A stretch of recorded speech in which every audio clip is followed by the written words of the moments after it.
So it's really enjoyable to begin to share on what I feel is the cutting edge as far as addiction medicine. 제가 이게 지금 나누는 게 굉장히 저희 큰 기쁨인데요. 이 중독에 있어서, 중독 치료에 있어서 지금 막 첨단을 걷는 부분을 여러분들에게 나눌 수 있게 해서 너무나 기쁩니다. So we're learning a lot about how addictions happen. 지금 현재는 중독이 어떻게 일어나는가에 대해서 지금 많이 배우고 있어요. And how to better help people with addictions to recover. 그리고 또 중독자가 갖고 있는 중독 사람들을 어떻게 회복하는 데 도와줄 수 있는가에 대해서 많은 연구가 있습니다. Most people do not want to heal from their addictions. 왜냐하면 대부분의 사람들은 자신의 중독으로부터 치유받기를 원치 않습니다. In fact, most people are still in denial about what they're addicted to. 오히려 대부분의 사람들은 자신이 중독되었다는 사실에 대해서 부인하는 경향이 깊습니다. And many times the family, the co-workers and friends know that they have an addiction before they accept that they have an addiction. 많은 경우에는 오히려 중독자 본인 자신이 중독에 있는 것을 인정하기 전에 훨씬 전에 가족이나 친구 아니 동료 직장인들이 먼저 이 사람 안에 중독이 있다는 것을 먼저 알게 됩니다. But I think we're learning so much now that there is hope and people can recover. 그러나 지금 현재 많은 걸 지금 배우는 과정에서 그런 중독인 사람에게는 소망이 있고 또 그들이 치유가 될 수 있다는 것을 지금 알고 있습니다. Okay, so what I'd like to talk about today is give you some more information as far as the brain. 이제 오늘은 제가 여러분에게 두뇌에 대해서 여러분에게 좀 더 좀 새로운 지식을 알려드리겠습니다. Do I just do this? Okay, the first thing doesn't look like it's very clear, but the first thing is that addiction is a brain disease. 첫 번째 것은 이제 아주 분명하진 않은데 잘 보이세요? 네, 첫 번째 두뇌는 그 뇌 질병이 중독은 두뇌 질병이라는 것입니다. Okay, so it goes on to say that all drugs of abuse affect the limbic reward system.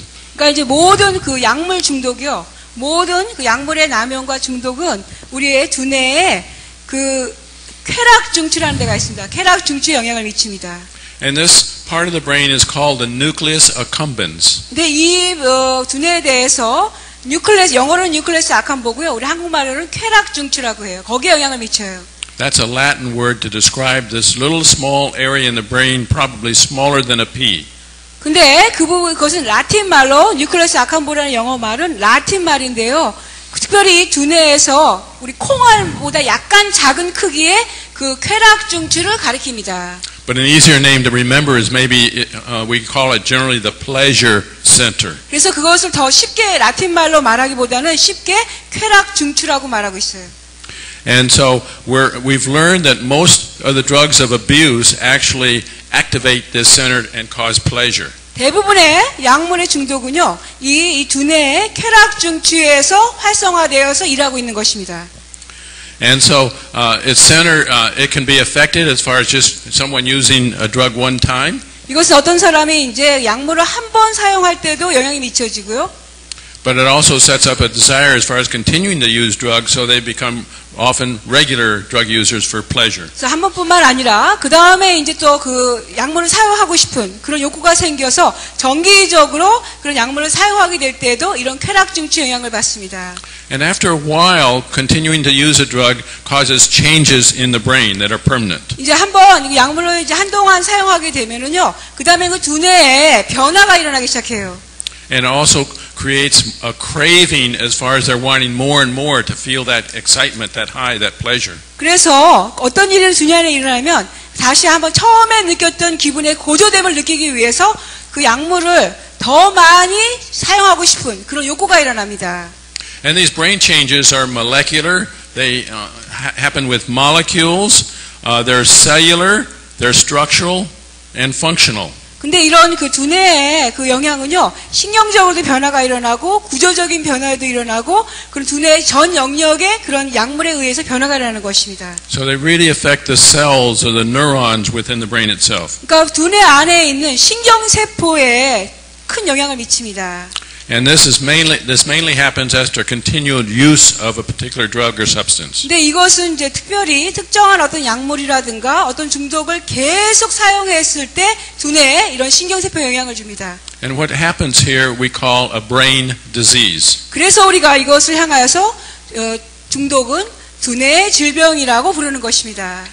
And now many Christians, I realize, do not feel that addiction is a disease. 근데 오늘날 많은 크리스천들이 중독이 질병으로서 여기지 않습니다.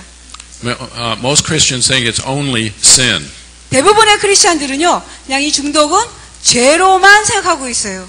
And as a physician, specialized in addiction too, I feel it is more like a disease than almost any other disease. 저는 이제 의사로서, 특별히 중독의 전문인 의사로서 제가 느끼는 것은 중독은 다른 어떤 병들보다 가장 질병인 그런 특성이 많아요. I feel the description in Proverbs 23 by one of Solomon's friends is a descriptive definition or description of alcoholism. 예, 솔로몬이 잠언서 23장 그 후반절에 보면은 그 술 취하는 것에 대한 그 정의를 내리고 있는데 그것이 중독에 대한 아주 좋은 예입니다. So any disease, basically you can make a diagnosis because of what the person feels or what we can find on examination. 모든 질병은 그 사람들이 어떻게 느끼고 또 그 사람이 어떤 상태가 되는 것에서 우리가 증상을 진단합니다. Or what we can do as far as making a diagnosis by doing laboratory tests, blood tests. 그래서 우리가 이제 그 혈액 검사를 한다든가 아니면 여러 가지 건강 진단을 통해서 검사를 통해서 진단을 내리죠. Or doing x-rays. 아니면 엑스레이를 찍는 것을 통하여서. Or when they die to see what organs have been damaged. 이제 그런 질병으로 돌아가신 분들을 보면은 그 죽은 시체를 통해서 그 몸의 기관이 어떤가를 내장을 또 검사를 합니다. And we find that many alcoholics, for example, die from various diseases caused by alcoholism that affect the body. 근데 우리가 알코올 중독자를 볼 때, 특별히 알코올 중독으로 죽으신 분을 보면은 그 알코올 중독 인하여서 그 기관에 많은 내장에 손상을 입어서 죽는 것을 봅니다. And we know that this disease also goes from one generation to another generation. 근데 뿐만 아니라 이 중독의 질병은 한 세대에서 다음 세대로 내려가는 병입니다. And we know that's true for other diseases too. 근데 또 우리가 이 다른 또 많은 질병도 그렇게 세대로 전이되는 것을 알 수 있어요. And recent research has shown that they can even look at certain chromosomes and certain genes that are related to causing alcoholism. 근데 최근에는요, 특별히 알코올 중독을 일으키는 특정한 유전인자가 있다는 것도 발견했어요. But not all alcoholics have the genetic factors. 그러나 모든 알코올 중독자들이 다 유전인자를 갖고 있는 것은 아닙니다. But I think it's just like the Bible talks about the sins of the fathers goes from one generation to another generation. 그래서 성경의 말씀을 보면 아비의 죄가 그 다음 자녀들까지 세대를 이어서 간다는 말씀이 계속 있죠. So really I see it as a disease and also as sin. 그렇기 때문에 이 중독을 저는 질병으로도 보고 또 역시 함께 죄로도 보는 것입니다. Some years ago, a well-known writer and worker in the addiction field started a support group called Sinners Anonymous. 몇 년 전에 아주 유명한 일하시는 분요, 지원 그룹 중에 죄인들의 익명 그룹이란 그런 지원 그룹을 시작하셨어요. Actually, it was in Texas and it was popular for a while. 이제 텍사스에 있었는데 한동안 꽤 유명했습니다. 인기가 있었어요. But I think it was too general because people needed something to work on more specifically as far as their personal favorite sins. 근데 그것이 그냥 죄인들이라고 했기 때문에 우리는 더 특정한 것이 필요하죠. 우리가 어떤 특정한 죄에 대해서 더 특정하게 모일 필요가 있습니다. Okay. Well, let's go on as far as the handout or the PowerPoint slides. And it says initially drug addiction or drug abuse is voluntary. 여기 보면은 이제 중간에 보시면 약물 사용은요, 보통 자발적으로 시작한다는 거예요, 처음에. We actually choose to use drugs. We make a choice. 그러니까 대부분의 우리가 그런 약물을 사용하기를 우리 자신이 선택을 합니다, 처음에는. And that's true for any addiction. 이것이 어떤 중독에도 사실이에요. But after a while, it becomes involuntary and becomes compulsive, and we just can't stop it just like that. 그러나 이제 한동안 처음은 자발적으로 내가 원해서 하지만 그것이 한동안 시간이 지나면 더 이상 나의 자발적인 게 아니고 할 수 없어서 충동 가운데, 강박 가운데 비자발적으로 하게 됩니다. Now, if you feel you can stop it, well, just stop it. 그러니까 여러분이 그러니까 그만두고 싶으면은 그만둘 수 있어요, 처음에는. But for the most part, willpower does not work as far as stopping addiction. 그러나 중독을 여러분이 끊기 위해서는 여러분의 의지가 전혀 발휘가 안 되는 것입니다. We really need outside help as far as dealing with addiction. 우리가 중독을 다루는 데 있어서는 정말 우리 힘으로는 할 수 없기 때문에 외부에서의 도움이 반드시 필요합니다. In Alcoholics Anonymous, in the first step it says, we admitted we were powerless over alcohol. 그래서 이제 AA 모임, 알코올 중독자들의 익명 모임에서 첫 번째 단계에서 하는 말이 우리는 술에 대하여 무력함을 인정한다고 해요.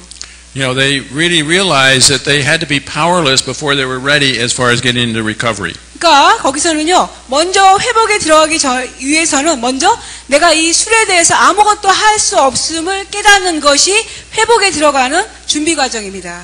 If someone talks to an alcoholic about, I'm not powerless over it, and the alcoholic will say, well, just go and continue drinking or stop drinking, and when you have any problem, come on back. 네, 알코올 중독자 얘기해 보면요, 당신은 이제 술에 대해서 무력하다 그러면 전혀 아니라고 합니다. 나는 술에 대해서 내가 할 수 있다고 얘기를 해요. 그러면 그런 분들에 대해서는 A에서는 당신 가서 더 술 좀 마시고 자신이 무력함을 깨달을 때 오라고 그럽니다. And the second part of the first step is realizing that our lives are unmanageable because of our addiction. 그리고 1단계 두 번째 그 후반부가 뭐냐면 우리는 이 술의 중독으로 중독으로 인하여 우리의 삶을 컨트롤할 수 없고 우리가 다스릴 수 없음을 인정한다는 것입니다. So we really have to recognize that it's causing problems in our life. 그러니까 이런 중독이 내 삶 안에 문제를 일으킨다는 걸 우리 정말 깨달아야 되는 것이에요. And actually, I put together a simple definition of addiction. 제가 이것 다 해서 중독에 대해서 단순한 정의를 내립니다. Any compulsive or habitual behavior 어떠한 그 충동적이고 습관적인 행동 in which you consume a substance or a behavior that causes problems in your life. 네, 여러분 삶에 어떤 약물이라든가 아니면 어떤 행위가 여러분의 문제를 일으키는 거라면요.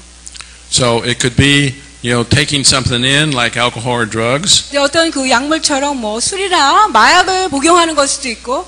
Or any other what we call behavioral addictions like gambling or sex addiction or 아니면 이제 행위 중독이라고 말하는 여러분 뭐 성중독이라든가 아니면 도박 중독 그런 것들입니다. Okay. Another comment here is that addiction is a chronic relapsing condition. 근데 또 다른 것은요. 이 중독은 병적으로 재발하는 것이라는 거예요. They often will do good for a little while, but then they go back to using or doing whatever their addiction 근데 is. 중독은 한동안은 잘해요. 한동안은 그 중독의 일을 끊고 정상적인 생활을 잘 하지만 많은 경우에 다시 옛 그 일로 중독으로 재발해서 돌아갑니다.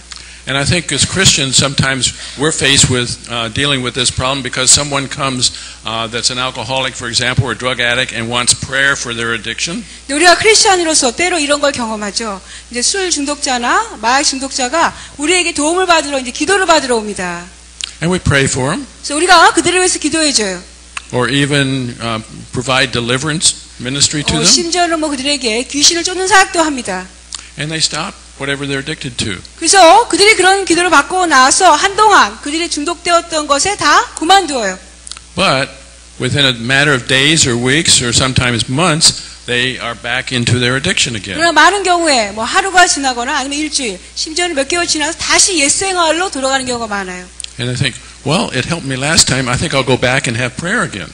그래서 이제 그런 중독자의 생각에는 지난번에 내가 이렇게 어려웠을 때 기도로 도움을 받았으니까 다시 또 기도를 가서 기도를 받아야겠다고 생각하는 거예요.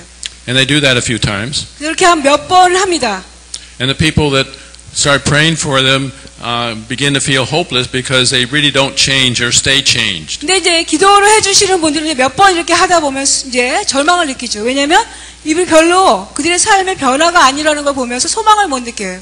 And the addict also sort of gives up on the church because it's not working anymore. 또 중독자 자신도 이제는 교회 가는 것을 그만둬요. 왜냐하면 자신 안에 변화가 없게 되니까. So in the long run, we're really not helping them. 그러니까 장기간으로 볼 때는 그런 것이 별로 그들에게 도움이 안 되는 것입니다. So we need to know more about addiction and how addiction works. 그렇기 때문에 우리는 중독에 대해서 더 자세히 알아야 되고 어떻게 도울지를 알아야 되겠습니다. And some people believe that all addicts ought to be put in prison, especially drug addicts. 예, 근데 어떤 분이 생각하기를 이제 많은 분들이 중독자들, 특별히 마약 중독자는 다 감옥에 넣어야 된다고 생각을 하시는 분들이 계세요. Yeah. And the problem is that prison doesn't solve the problem either. 근데 또 문제는 그렇다고 감옥이 다 모든 문제를 해결해 주지 않는다는 것입니다. In fact, probably more people in prison have drug and alcohol problems than any other problems in the prison. 사실 이제 감옥에 계시는 어떤 그 죄수들 중에는 다른 어떤 문제들보다 마약 중독의 문제가 정말 많습니다. Yeah. So we need to really see, what is going to work for them. 그렇기 때문에 이 중독자들에게 회복에 어떤 것이 잘 되는지 우리가 알아야 되겠습니다. So what we do need now as we understand addiction as a brain disease, we need to see what we can do to help the brain to change. 그래서 우리가 지금 알아야 되는 것은 중독은 그 뇌 질병이라는 걸 알아야 되고 그들에게 변화와 치유를 주기 위해서는 어떻게 도움을 줘야 될지를 알아야 되겠습니다. And I'm not saying that brain is only, addiction is not only a brain disease. 그렇다고 제가 말하는 것은 중독은 오직 두뇌의 질병만이다라고 말씀드리는 건 아니에요.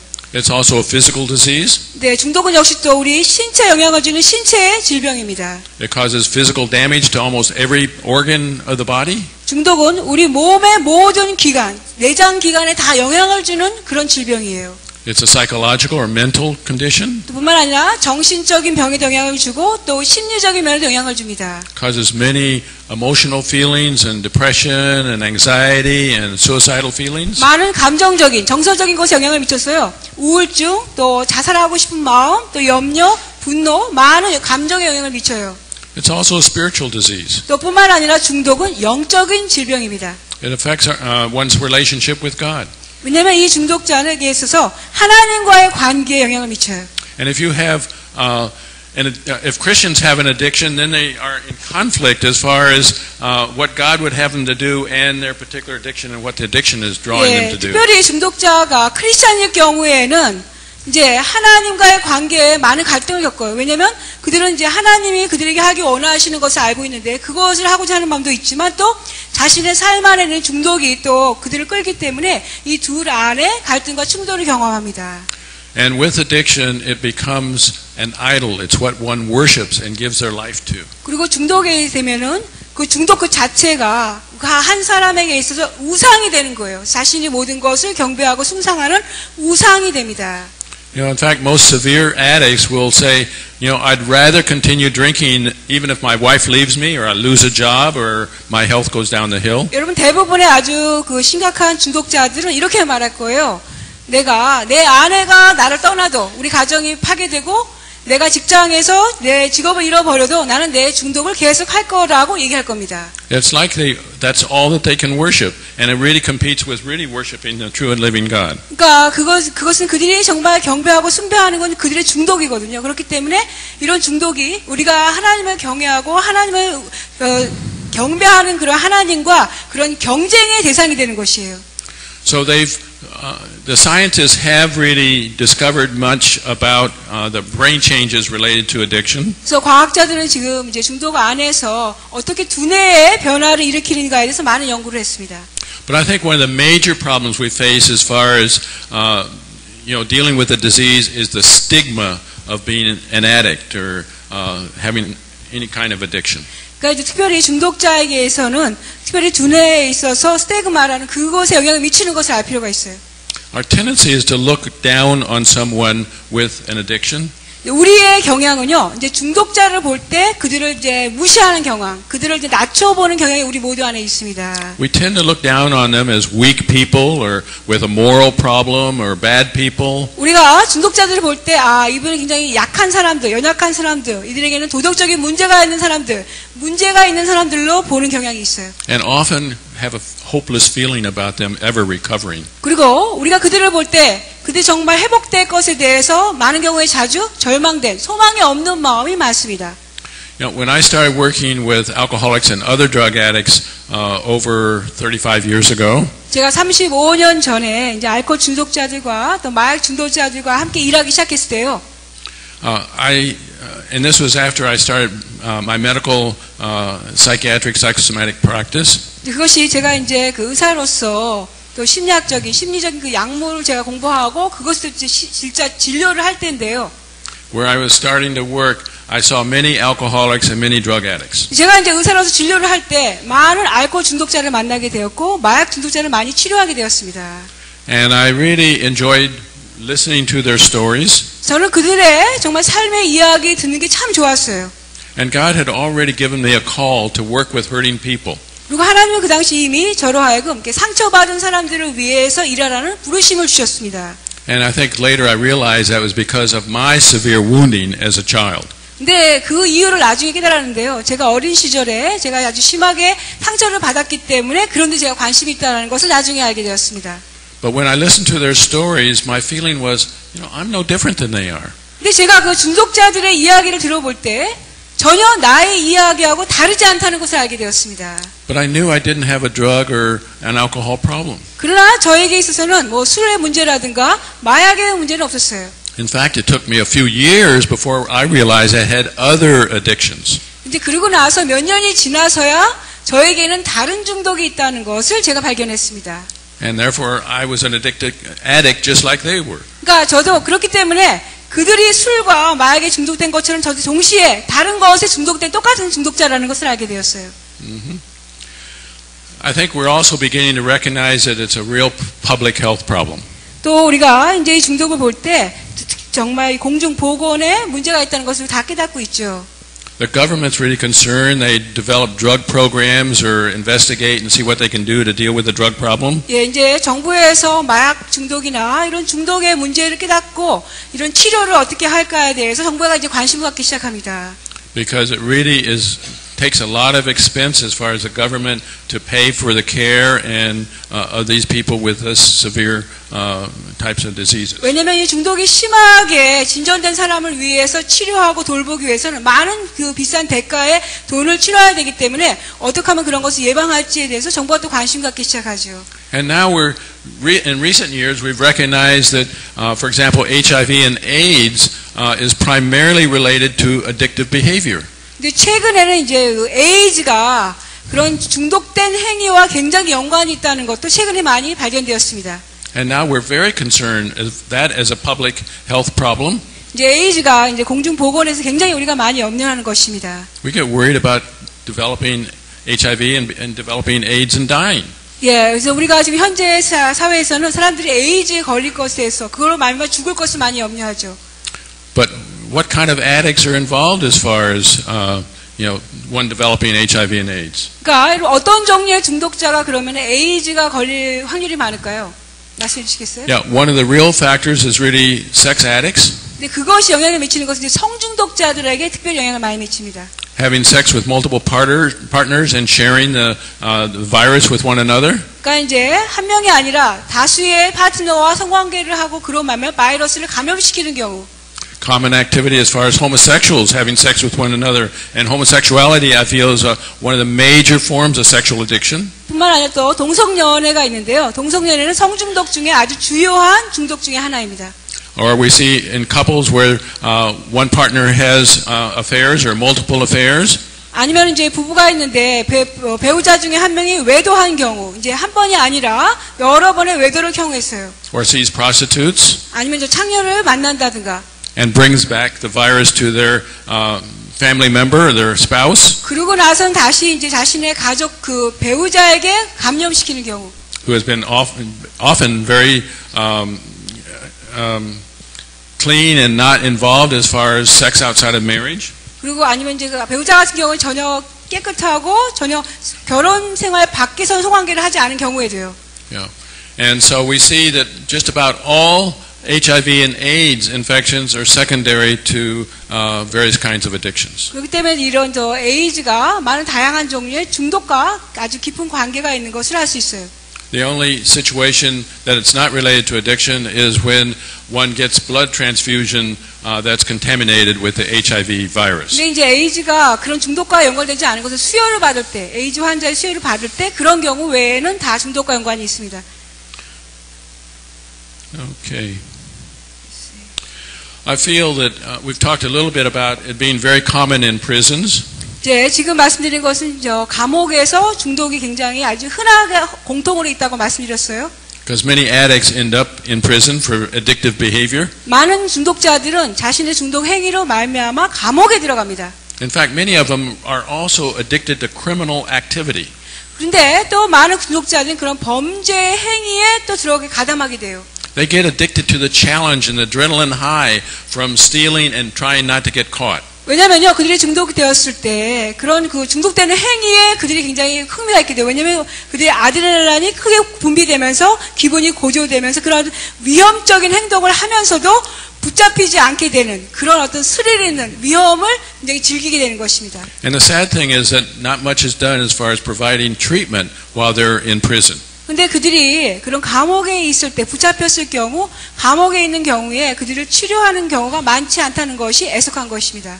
And then when they get out, they also end up coming back to prison most of the time. 예, 그렇게 이제 감옥에 있다가 다시 나오면은 다시 또 그런 뭘 훔친다든가 그런 걸 해서 다시 또 감옥에 들어갑니다. Because they still have their addiction.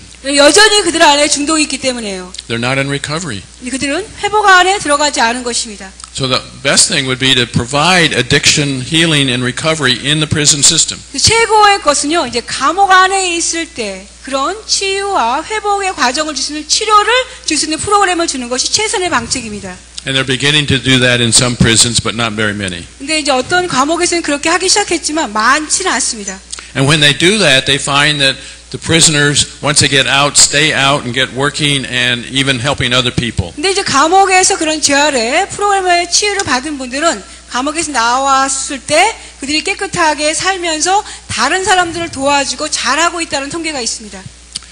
But I really feel I need to mention that we really see that God is the only source for really healing. 근데 정말 우리가 봐야 되는 것은 하나님께서만이 유일한 치유의 근원이시라는 거예요. And Alcoholics Anonymous recognized that many years ago. 네, 그 AA 그 알코올 중독자 익명 모임에서 수년 전에 이것을 이미 발견했습니다.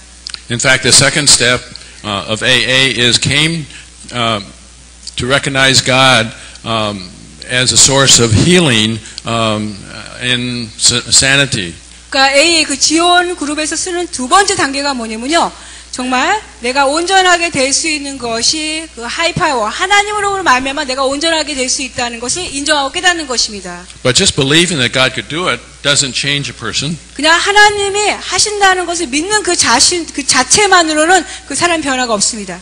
So the third step is making a decision to turn their will and their lives over to God as they understand Him. 그렇기 때문에 세 번째 단계에서 그것을 깨닫고 자신의 의지와 결정의 선택을 하나님께 맡겨드린다. 하나님을 선택한다는 그 행동의 선택이 들어갑니다. And I have to say, when AA began in 1935, that most alcoholics became believers in Jesus. 예, 1935년도에 알코올 중독자 익명 모임을 시작할 때는요, 대부분의 그 알코올 중독자 익명 모임에 가는 분들이 다 크리스천이 되었습니다. Actually, the two founders of AA were Christians that were active in a Christian support group before they started AA. 그리고 사실 그 AA 모임을 시작한 두 설립자는 크리스천이었고요. 그들은 이미 AA 모임을 시작하기 전에 크리스천으로 아주 크게 교회 안에서 활동하셨던 분들이었습니다. And actually, it was a Christian pastor and missionary, Sam Shoemaker, that helped them to put together the 12 steps. 이제 사실 목회자인 샌 슈머라는 그분이 이 모든 AA 모임을 하나로 만들어서 시작하게 도와주신 분입니다. And those 12 steps are basically what I see as steps for discipleship. 근데 그 AA 모임의 그 12단계는 제자도라고 할 수, 우리가 보통 제자 훈련하는 거하고 똑같습니다.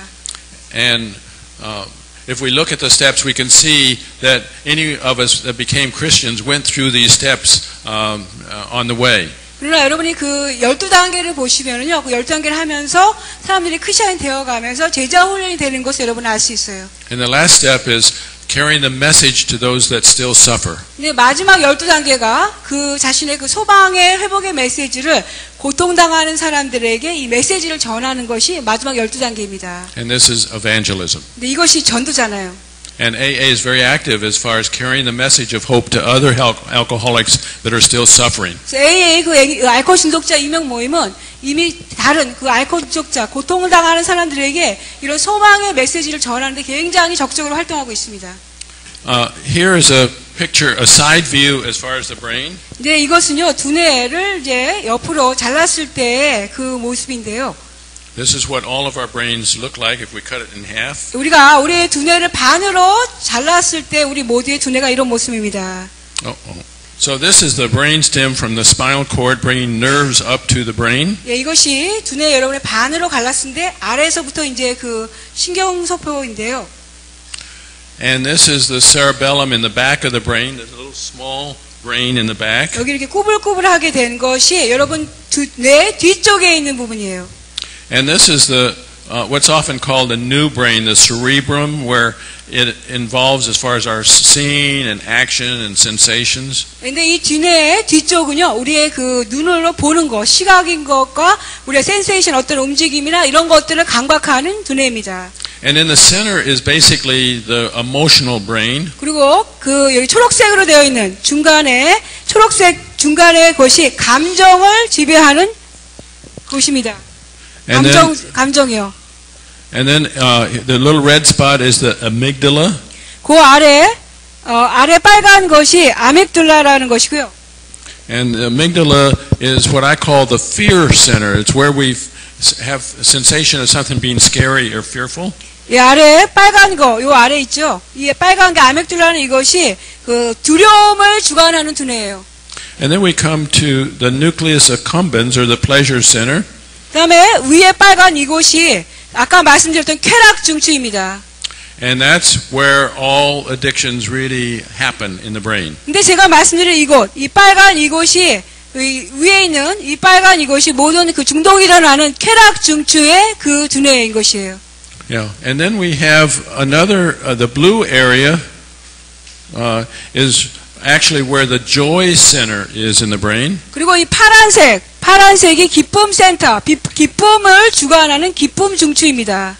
It involves what you think, what you feel, how you act or interact with other people. 그러니까 여러분이 어떻게 생각하고, 어떻게 느끼고, 여러분의 행동하고, 사람들과 어떻게 관계를 맺는 이 모든 것이 다 두뇌와 연관이 있습니다. And who you are really depends on your brain. 그렇기 때문에 여러분이 누구인가 하는 것은 여러분의 두뇌가 어떠한가하고 아주 밀접한 관계가 있습니다. My being a physician depends on my brain. 그러니까 나의 그런 내가 의사인 것은 내 두뇌하고 상관이 있어요. Or as a child, or as a parent, or as a spouse. 또 아니면 여러분이 어린아이인가, 부모인가, 아니면 배우자인 것이 다 두뇌와 연관이 있어요. So your brain determines your personality and how you behave and how you take care of yourself. 그러니까 여러분의 두뇌가 여러분의 행동을 결정시켜주고 여러분의 성격을 또 결정시켜주고 여러분이 어떻게 생활하는가를 다 결정지어줍니다. Because of your brain, it determines also what kind of addictions you choose. 또 뿐만 아니라 두뇌는 여러분이 어떤 종류의 중독을 선택할 것도 두뇌가 또 결정지어줘요. Your brain is also the part of the brain that will decide on making a choice to get into recovery or healing. 또 두뇌야말로 여러분이 회복 과정 가운데 치유에 가기를 선택하는 것도 여러분의 두뇌가 선택하는 것입니다. Okay, and then he says, when your brain works right, you work right. 여러분이 보면은 여기 이제 왼쪽 그림은요, 뭐냐면 여러분의 뇌가 잘 일하고 있으면 여러분도 잘 생활을 하신다는 거예요. So this brain is a normal-looking brain. We'll look at some more later. 예, 왼쪽에 있는 두뇌가 정상인이 갖고 있는 두뇌의 모습이에요. 나중에 더 보겠습니다. But this brain on the right says, when your brain doesn't work right, it is very hard to be your best self. 이제 오른쪽에 있는 두뇌는 정상인이 아닌 두뇌거든요. 그러니까 그 말은 뭐냐면 여러분의 두뇌가 잘 작동되지 못할 때, 정상이 아닐 때는 여러분이 올바르게 생활하기가 힘들다는 거예요. And to perform at our best, our brain must be at its best. 우리 개인의 삶을 최대한으로 가능성을 다 발휘하며 살기 위해서는 나의 두뇌가 최고의 상태가 되어야 됩니다. We must learn how to take care of our brain. 우리는 우리 자신의 두뇌를 돌보는 걸 배워야 돼요. Are you careful as how you take care of your brain? 여러분 자신은 여러분 뇌를 조심스럽게 잘 돌보고 계십니까? Okay. The brain is the most complex organ in our body. 두뇌는 우리 몸에서 가장 복잡한 기관입니다. So it's very complex. It has 100 billion nerve cells or neurons in the brain. 가장 복잡한 기관으로서 여러분 숫자 세어 보시겠어요? 그 신경세포가 1조 개가 있어요. 1조. Can you imagine that you have that many brain cells? 여러분 뇌 안에는 신경세포가 1조의 그 개수의 세포가 있다는 거예요. 신경 조직이. It'd take a long time to count them. 예, 여러분 1조를 세기 위해서는 오랜 시간이 걸리겠죠. And then each brain cell is connected with many other cells, other brain cells. 예, 두뇌에 있는 각 신경세포는 많은 다른 또 신경세포랑 각각 연결되어 있습니다. And actually, the brain connections are this huge number here is probably over 1 quadrillion brain connections. 이 세 번째 숫자 여러분 세워보시면 제가 세워보니까 1000조예요. 그 두뇌의 연결, 신경세포 연결된 것이 1000조가 된 그 개수가 다 연결되었다는 거예요. One with 15 zeros after it. 예, 그러니까 이제 0이 15개나 있는 그 많은 숫자에 연결된 신경세포가 있다는 거예요. And he says that there's probably more connections in each one of our brains than there are stars in the universe. 그분이 말씀하신 건 온 우주의 별들 숫자보다 우리 뇌 안에는 이 신경세포가 연결되어 있는 것들이 더 많다고 합니다. That's a lot of connections. 아주 연결이 굉장히 많죠, 두뇌 안에. And he also mentions, which I was really surprised, that the brain uses about 20 to 30% of the body's energy. 근데 그분이 말씀한 굉장히 흥미로운 게 뭐냐면 이 뇌가 우리가 한 개인이 사용하는 에너지의 20%에서 30%를 이 두뇌에서 그 에너지를 사용한다는 것입니다. So it burns 1/4 of all the calories we take in. 그러니까 우리가 사용하는 에너지의 4분의 1이 이 뇌가 사용하고 있다는 거예요. And if we don't burn them, we probably get fat. 그러니까 우리가 뇌를 사용하지 않는다면 우리가 좀 살이 찌겠죠. But it's surprising that it burns so many calories just to do all the thinking and all the work it has to do. 흥미로운 게 우리가 하는 그 모든 생각들 하는 걸 다 하기 위해서 뇌가 사용하는 에너지가 4분의 1이라는 것입니다. And the main source of calorie is really from sugar. 근데 그런 주요한 에너지의 근원은 당이에요. And sugar mainly that is from breaking down of carbohydrates or starch. 근데 이제 당이 그런 탄수화물이나 그런 전분으로부터 나온 것이죠. But also the brain is only 2% of our body weight. 근데 또 이 뇌는 우리 몸무게 중에서 2%밖에 되지 않습니다. So interesting statistics about the brain. 그래서 이런 뇌에 대한 아주 흥미로운 통계가 있습니다. Okay, to understand these brain scans a little bit more, they're called SPECT scans that Dr. Amen uses. 근데 여러분이 이제 이분이 사용하는 이제 두뇌를 찍는 사진 영상을 이해하기 위해서 이것을 이분은 스펙트라고 하는 기술이라고 사용하고 있어요. The word SPECT is made up of being a single photon emission computerized tomography. 근데 스펙트라는 게 뭐냐면은 이제 여러분의 두뇌를 한 15분간 찍으면서 그걸 컴퓨터로 각각의 면을 찍어서 컴퓨터로 하나로 합성하는 것입니다. So what they do is inject into the vein some radioactive sugar. 그들이 하는 것은 이제 몸 안에 굉장히 그 어떤 방사선에 잘 보일 수 있는 당을 몸에 넣습니다. And they have them lie in a machine where they do a scan with many pictures. 이제 여러 가지 많이 사진을 찍을 수 있는 스캔할 수 있는 곳에 이제 사람이 누워요. And it measures the blood flow to all parts of the brain. 그리고 나서 그 이제 두뇌에 혈액이 어떻게 흘러가는가를 다 사진 찍는 것이에요. So it can measure if the blood flow is increased and it's too active. 너무 활동적이면 이제 혈액이 굉장히 높이 올라가는 거 볼 수 있고. Or too low because it's not very active because maybe that part of the brain is dead. 아니면 이제 두뇌의 그 부분은 별로 활동이 하지 못해서 그 혈액이 거의 저조한 상태. Or damaged by drugs. 아니면 마약에 의해서 손상된 상태. Yeah. So there's some radiation with a brain scan similar to maybe a chest X-ray or abdominal X-ray. 근데 이런 이 두뇌 스캔하는 것은 여러분이 이제 가슴 사진 찍을 때 엑스레이 찍는 것하고 아주 비슷한 것입니다. Okay, here's a picture of what a healthy brain looks like on the surface. 근데 이것이 이제 여러분이 건강한 사람의 두뇌의 모습이에요. 이 그림이. The one on the left shows what it looks like looking down from the top. 그러니까 왼쪽에 있는 것은요. 여러분이 위에서 두뇌를 아래로 쳐다봤을 때 그런 그 정상인의 건강한 사람의 두뇌의 모습입니다. And the one on the left shows what it looks like looking up from the bottom. 오른쪽은 여러분 아래에서 건강한 사람의 두뇌를 봤을 때의 모습이에요. And this is actually the the back of the brain, and this is the front of the brain. 그러니까 여러분 이게 앞에 초록색이 여러분 두뇌의 앞쪽이고요. 뒤쪽이 여러분의 뒤쪽입니다. And then we look over at the bottom one, and this is the front of the brain, and this is the back of the brain. 여기서도 여기 앞쪽이 이곳이고요. 뒤쪽이 이곳입니다. And back here is what's called the cerebellum, the little brain back of the big brain. 예, 여러분이 뒤쪽에 이것이 아까 말씀드린 작은 두뇌, 여러분 시각이나 그런 것들 조정하는 두뇌 부분이에요. And then this area, there the temporal lobes involved in memory and a lot of other problems. 예, 중간에 이 부분이 많은 기억력 그런 것들과 일시적인 것들을 저장하는 그런 곳입니다. And here are what's called the frontal lobes of the brain. 그리고 앞에 이곳이 전두엽, 여러분의 앞쪽을 표현하는 곳입니다.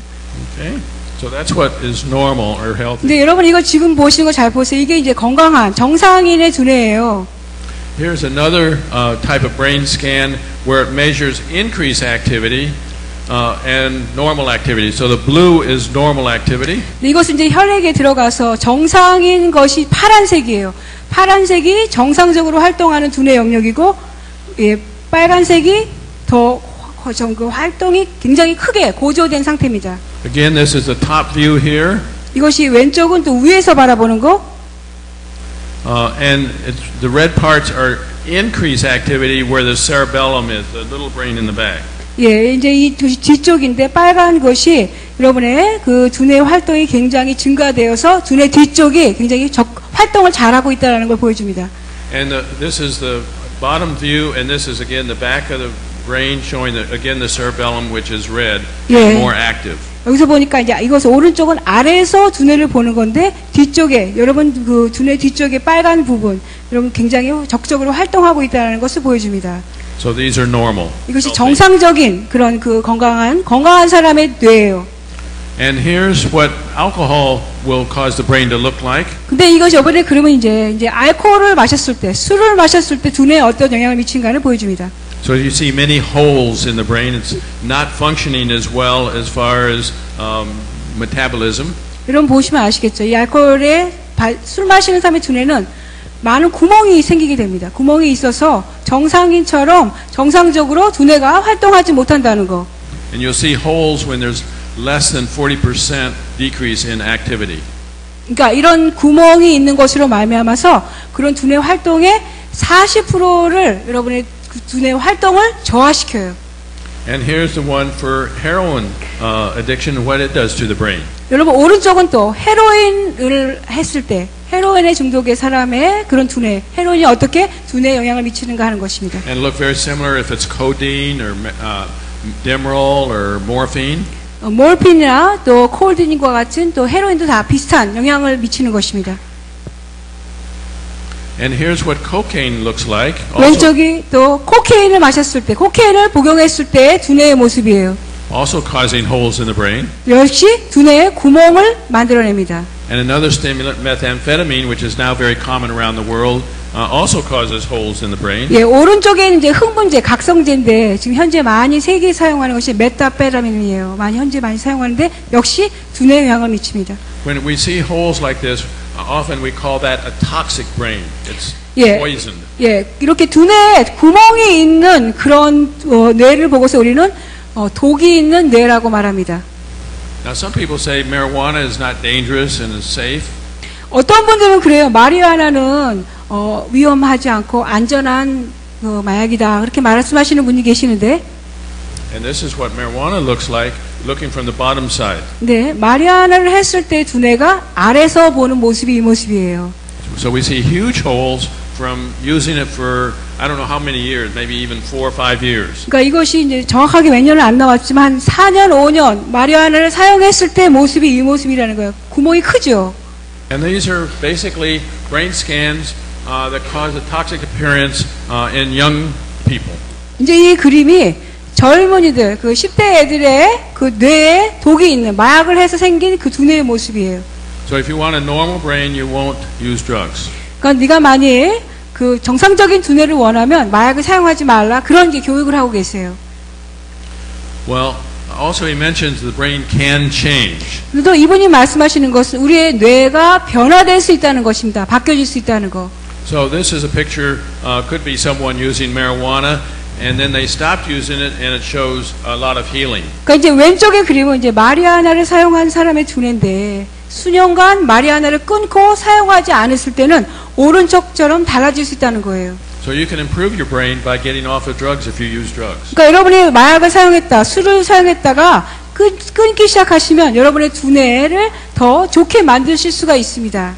And we also see the nicotine, smokers have the same type of brain appearance. 근데 우리가 역시 그 담배를 피우시는 분, 그 니코틴 중독자들도 동일한 그림이 나오는 것을 알 수 있어요. And I'm sorry, I don't have a picture to show you. 예, 지금은 제가 없어서 보여드리지 못하는데요.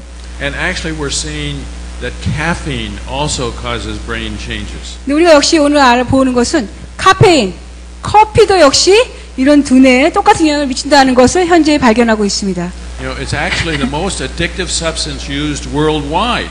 사실 카페인이 전 세계적으로 가장 많이 중독된 것이에요. In coffee and tea and colas. 왜냐면 커피에도 있고 카페인이 홍차에도 있고 또 콜라도 있기 때문에 세계적으로 가장 많이 중독된 것입니다. And also some medicines that people take. 예, 또 사람들이 취하는 약에도 카페인이 많이 있습니다. To stay awake, to study for exams. 또 사람들이 이제 시험 공부를 하기 위해서 각성제 같은 걸로 사람들이 그런 약으로 먹잖아요. Okay. Well, here's a surprise. 여기서 여러분에게 좀 놀라는 그림이에요. Can you believe that behavioral addictions also cause brain changes? This is a surprise. 이것이 여러분에게 놀라는 얘기인데요. And here's a picture of internet pornography. 이것은 이제 인터넷 중독되신 분, 특별히 인터넷에 포노그래피, 인터넷 음란물에 중독된 사람의 두뇌입니다. So we see it really causes brain damage. 네, 여러분이 보시는 것처럼 그런 인터넷 중독이 여러분의 두뇌에 정말 영향을 미치는 것을 보실 수 있겠죠. And it's been shown also that gambling will do the same. 네, 도박 중독자에게도 똑같은 영향이 있다는 것이 또 사진으로 나타납니다. And other forms of sexual addiction. 또 뿐만 아니라 다른 종류의 성중독도 동일한 또 영향이 있어요. And in fact, they've done some studies also as far as sexual addiction, and someone that's gotten into recovery from sexual addiction has shown marked improvement as far as the brain. 근데 보면은 이제 성중독이 걸렸던 사람이 회복된 사람이 예전에 그런 성중독으로 구멍에서 훨씬 나아지면서 흔적이 있다는 것도 보았습니다.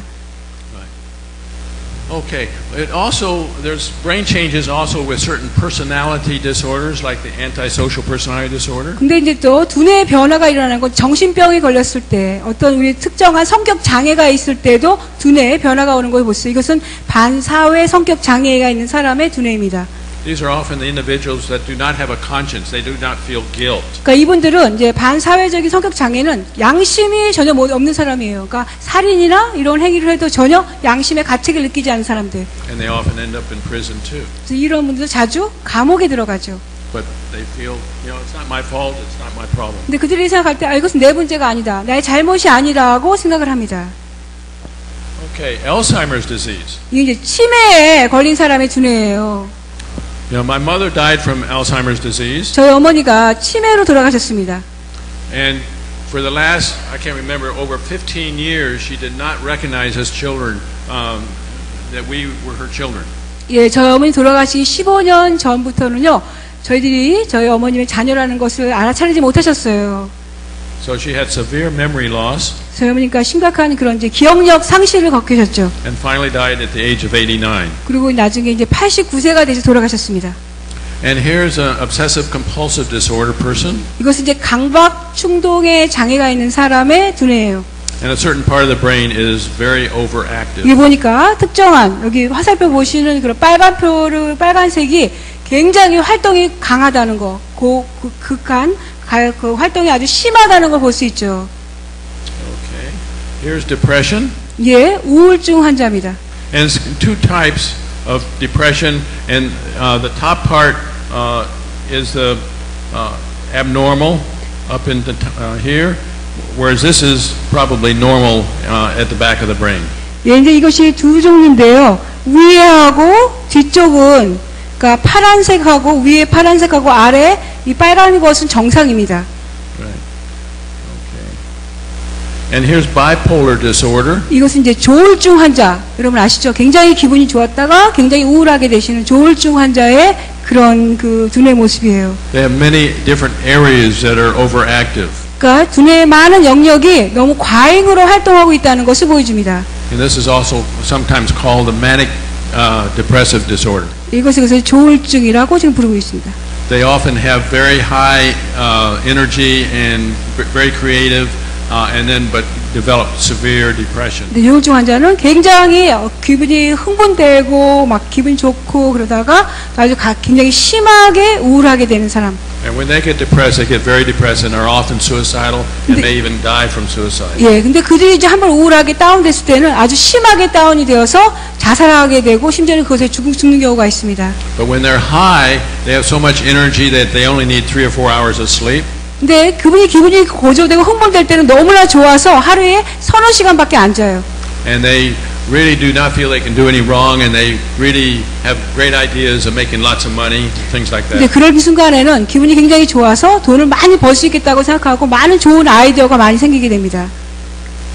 And here's some effects as far as just one session of meditation.